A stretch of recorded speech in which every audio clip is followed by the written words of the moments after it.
Hello friend, Radhe Radhe, जय श्री कृष्णा। आज मैं श्रीमद् भागवत महापुराण का 18वां अध्याय कहने जा रही हूँ। आप लोग प्लीज़ वीडियो को जरूर देखिएगा और पसंद आए तो चैनल को भी लाइक और सब्सक्राइब करिएगा।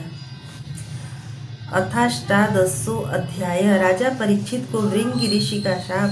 सूत जी कहते हैं, अद्भुत कर्मा भगवान श्री कृष्ण की कृपा से राजा परीक्षित अपनी माता की कोख में अश्वस्थामा के ब्रह्मास्त्र से जल जाने पर भी मरे नहीं। जिस समय ब्राह्मण के साप से उन्हें डसने के लिए तक्षक आया, उस समय वे प्राण नाश के महान भय से भी भयभीत नहीं हुए, क्योंकि उन्होंने अपना चित्त भगवान श्री कृष्ण के चरणों में समर्पित कर रखा था। उन्होंने सबकी आसक्ति छोड़ दी, गंगा तट पर जाकर श्री सुखदेव जी से उपदेश ग्रहण किया और इस प्रकार भगवान के स्वरूप को जानकर उनके शरीर को त्याग दिया। जो लोग भगवान श्री कृष्ण की लीला कथा कहते रहते हैं, उस कथामृत का पान करते रहते हैं और इन दोनों ही साधनों के द्वारा उनके चरण कमलों का स्मरण करते रहते हैं, उन्हें अंतकाल में भी मोह नहीं होता। जब तक पृथ्वी पर अभिमन्यु नंदन महाराज परीक्षित सम्राट रहे, तब तक चारों ओर व्याप्त हो जाने पर भी कलयुग का कुछ प्रभाव नहीं पड़ता था।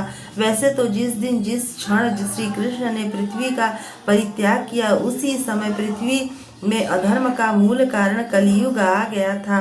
भ्रमर के समान सारग्राही सम्राट परीक्षित कलयुग में कोई द्वेष नहीं रखते थे, क्योंकि इसमें यह एक बहुत बड़ा गुण है कि पुण्य कर्म तो संकल्प मात्र से ही फलीभूत हो जाते हैं, परंतु पाप कर्म का फल शरीर से करने पर ही मिलता है, संकल्प मात्र से नहीं। यह भेड़िए के समान बालकों के प्रति सूरवीर पुरुषों के लिए बड़ा भीरू है। यह प्रमादी मनुष्यों को अपने वश में करने के लिए ही सदा सावधान रहता है। सौनकादि ऋषियों, आप लोगों को मैंने भगवान की कथा से युक्त राजा परीक्षित का पवित्र चरित्र सुनाया। आप लोगों ने यही पूछा था। भगवान श्री कृष्ण कीर्तन करने योग्य बहुत सी लीलाएं करते हैं, इसलिए उनके गुण और लीलाओं से संबंध रखने वाली जितनी भी कथाएं हैं, कल्याणकामी पुरुषों को उन सबका सेवन करना चाहिए।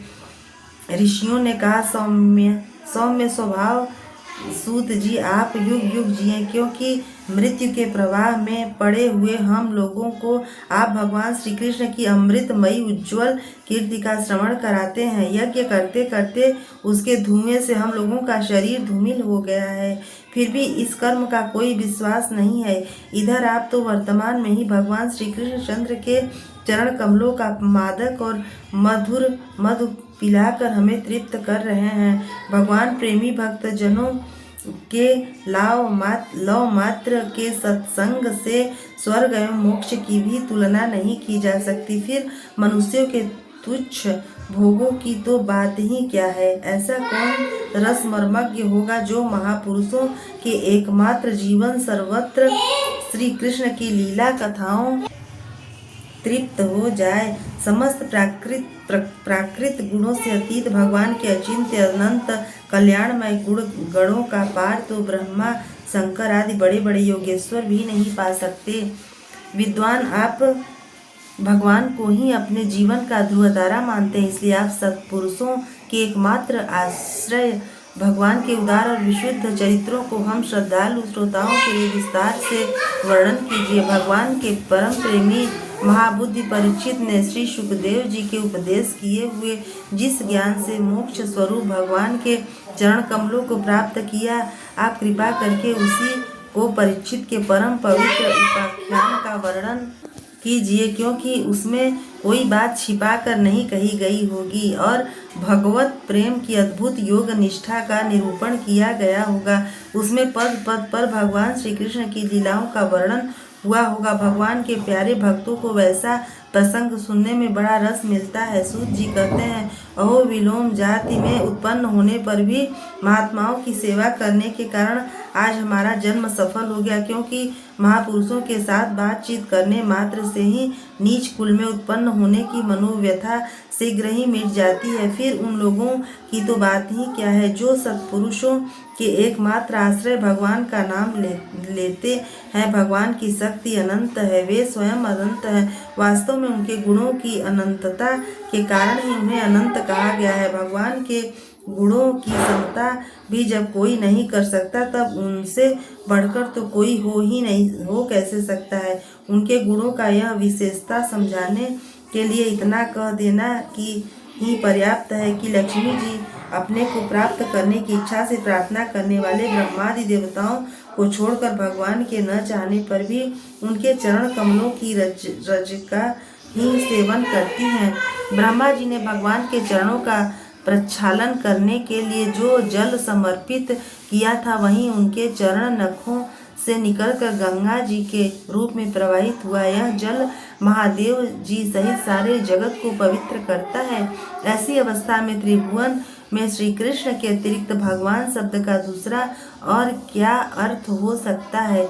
जिनके प्रेम को प्राप्त करके धीर पुरुष बिना किसी हिचक के देह गेह आदि की दृढ़ आसक्ति को छोड़ देते हैं और उस अंतिम परमहंस आश्रम को स्वीकार करते हैं, जिसमें किसी को कष्ट न पहुंचाना और सब ओर से उपशांत हो जाना ही स्वधर्म होता है। सूर्य के समान प्रकाशमान महात्माओं, आप लोगों ने मुझसे जो कुछ पूछा है वह मैं आपकी समझ के अनुसार सुनाता हूँ। जैसे पक्षी अपनी शक्ति के अनुसार आकाश में उड़ते हैं, वैसे ही विद्वान लोग भी अपनी अपनी बुद्धि के अनुसार ही श्री कृष्ण की लीला का वर्णन करते हैं। एक दिन राजा परीक्षित धनुष लेकर वन में शिकार खेलने गए हुए थे। हिरणों के पीछे दौड़ते दौड़ते वे थक गए और उन्हें बड़े जोर की भूख और प्यास लगी। जब कहीं उन्हें कोई जलाशय नहीं मिला, तब वे पास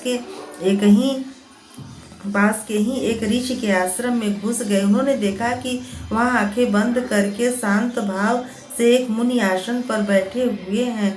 इंद्रिय, प्राण, मन और बुद्धि के निरुद्ध हो जाने से वे संसार से ऊपर उठ गए थे। जागृत, स्वप्न, सुषुप्ति तीनों अवस्थाओं से रहित निर्विकार ब्रह्म रूप तुरीय पद में वे स्थित थे। उनका शरीर बिखरी हुई जटाओं से और कृष्ण मृग चर्म से ढका हुआ था। राजा परीक्षित ने ऐसी ही अवस्था में उनसे जल मांगा, क्योंकि प्यासे से उनका गला सूखा जा रहा था। जब राजा को वहां बैठने के लिए तिनके के आसन भी न मिला, किसी ने उन्हें भूमि पर भी बैठने को न कहा। अर्थ और आदर भरी मीठी बातें तो कहाँ से मिलती। तब अपने को अपमानित सा मानकर वे क्रोध के वश हो गए।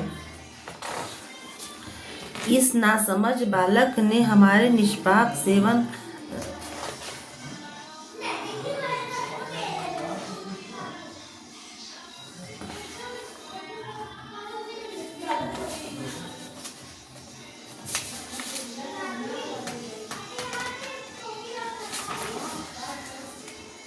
सौनक जी वे भूख प्यास से छटपटा रहे थे, इसलिए एकाएक उन्हें ब्राह्मण के प्रति ईर्ष्या और क्रोध आया। उनके जीवन में इस प्रकार का यह पहला ही अवसर था। वहां से लौटते समय उन्होंने क्रोधवश धनुष की नोक से एक मरा सांप उठाकर ऋषि के गले में डाल दिया और अपनी राजधानी में चले आए। उनके मन में यह बात आई कि इन्होंने तो अपने नेत्र बंद कर रखे हैं, सो क्या वास्तव में इन्होंने अपनी सारी इंद्रिय वृत्तियों का निरोध कर लिया है, अथवा इन राजाओं से हमारा क्या प्रयोजन है। यूँ समझकर उन्होंने झूठ मूठ समाधि का ढोंग रच रखा है। उन समी मुनि का पुत्र बड़ा तेजस्वी था। वह दूसरे ऋषि कुमारों के साथ पास ही खेल रहा था। जब उस बालक ने सुना कि राजा ने मेरे पिता के साथ दुर्व्यवहार किया है, तब वह इस प्रकार कहने लगा, ये नरपति कहलाने वाले लोग उच्छिष्ट भोजी कौओं के समान संड मुशंड होकर कितना अन्याय करने लगे हैं। ब्राह्मणों के 10 दास होकर भी ये दरवाजों पर पहरा देने वाले कुत्ते के समान अपने स्वामी का ही तिरस्कार करते हैं। ब्राह्मणों ने क्षत्रियों को अपना द्वारपाल बनाया, उन्हें द्वार पर रखकर रक्षा करनी चाहिए। घर में घुसकर स्वामी के बर्तन को खाने का उसे अधिकार नहीं है। अतएव उन्मार्गगामियों के शासन भगवान श्री कृष्ण के परम धाम पधार जाने पर इन मर्यादा तोड़ने वालों को आज मैं दंड देता हूँ। मेरा तपोबल देखो। अपने साथी बालकों से इस प्रकार कहकर क्रोध से लाल लाल आँखों वाले उस ऋषि कुमार ने सौनक कौशिकी नंदी के जल से आचमन करके अपने वाणी रूपी वज्र का प्रयोग किया। कुलांगार परीक्षित ने मेरे पिता का अपमान करके मर्यादा का उल्लंघन किया, इसलिए मेरी प्रेरणा से आज के 7वें दिन उसे तक्षक सर्प डस लेगा। इसके बाद वह बालक अपने आश्रम पर आया और अपने पिता को गले में सांप देखकर उसे बड़ा दुख हुआ तथा वह ढाड़ मारकर रोने लगा। विप्रवर सौनक जी समीक मुनि ने अपने पुत्र का रोना चिल्लाना सुनकर धीरे धीरे अपनी आंखें खोली और देखा कि उनके गले में एक मरा सांप पड़ा है। उसे फेंक कर उन्होंने अपने पुत्र से पूछा, बेटा तुम क्यों रो रहे हो? किसने तुम्हारा अपमान किया है? उसके इस प्रकार पूछने पर बालक ने सारा हाल कह दिया। महर्षि समीक ने राजा को सांप की बात सुनकर अपने पुत्र का अभिनंदन नहीं किया। उनकी दृष्टि से परीक्षित सांप के योग्य नहीं थे। उन्होंने कहा, ओह मूर्ख बालक, तूने बड़ा पाप किया है। खेद है कि उनकी थोड़ी सी गलती के लिए तूने उनको इतना बड़ा दंड दिया। तेरी बुद्धि अभी कच्ची है। तुझे भगवत स्वरूप राजा को साधारण मनुष्यों के समान नहीं समझना चाहिए, क्योंकि राजा के दुस्सह तेज से सुरक्षित और निर्भय रहकर ही प्रजा अपना कल्याण संपादन करती है। जिस समय राजा का रूप धारण करके भगवान पृथ्वी पर नहीं दिखाई देंगे, उस समय चोर बढ़ जाएंगे और आरक्षित भेड़ों के समान एक क्षण में ही लोगों का नाश हो जाएगा। राजा के नष्ट हो जाने पर धन आदि चुराने वाले चोर जो पाप करेंगे, उनके साथ हमारा कोई संबंध न होने पर भी वह हम पर भी लागू होगा, क्योंकि राजा के न रहने पर लुटेरे बढ़ जाते हैं और वे आपस में मारपीट गाली गलौज करते हैं। साथ ही पशु, स्त्री और धन संपत्ति भी लूट लेते हैं।